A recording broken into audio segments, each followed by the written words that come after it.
The worst human smuggling event in the United States. That is how the Special Agent for Homeland Security Investigations is describing the grim discovery of migrants packed into a sweltering semi-truck. Tonight, we know at least 51 people have now died from those sweltering conditions.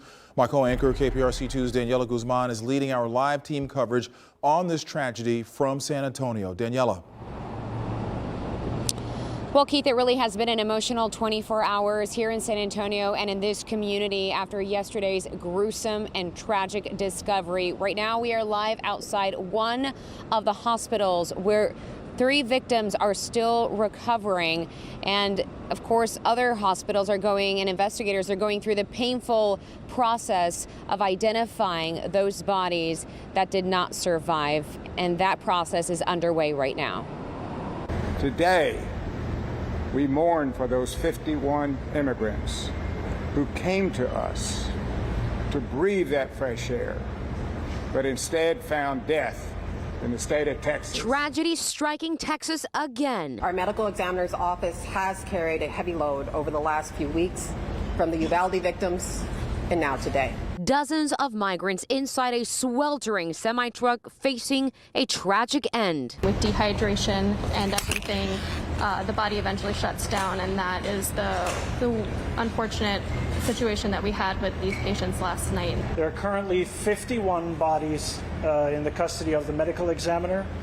There are 39 of them are men, 12 of them are women.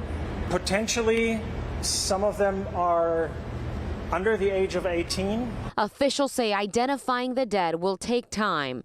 And because victims are from other countries, releasing information is a complex situation. It'll take at least several days, if not longer than that. And then the information of their findings will have to be given to the consulates, and then the consulates will take it from there.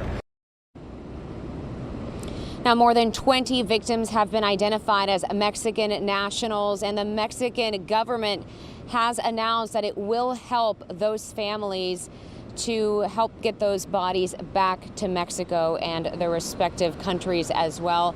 We also know as part of the investigation, 3 people are in custody at the time, including the driver of that 18-wheeler. Now, all day long, we have been at that site where that trailer was. That trailer has been removed, and it is now a memorial where several people have stopped by to leave flowers, to leave candles, to leave crosses, and pay tribute to those victims.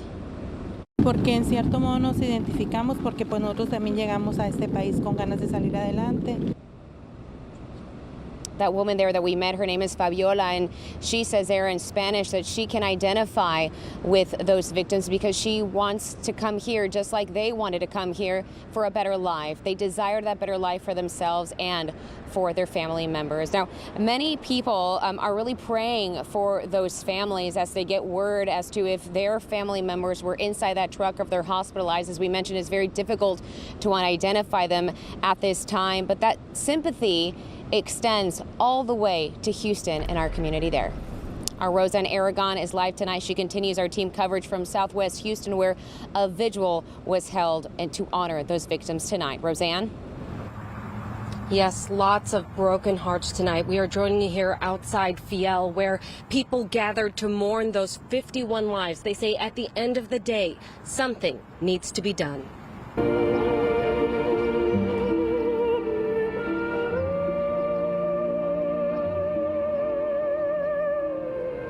They are human, okay, and this is important. 51 souls so far who perished trying to come across the border. Here at Fiel, Houston. We pray for their families, we pray for their friends, we pray for the communities that were waiting their arrival. A vigil connecting human hearts. My family's from Mexico. My first language was Spanish. 51 signs to remember the 51 migrants who died near San Antonio trying to cross the border. Among them, women. Among them, children. No water, no air. The community reacting. These people comes to work, okay, and this country needs workers. This is not an open borders issue. This is a result of failed policies by both the Democratic and the Republican Party. Nobody has had the guts to fix our broken immigration system. Many now asking how many more and when will something be done?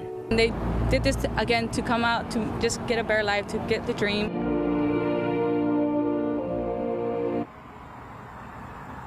Now we're told those 51 flyers will be brought from here in Houston to the San Antonio area and placed at the memorial there. For now, reporting live from Southwest Houston, Roseanne Aragon, KPRC 2 News.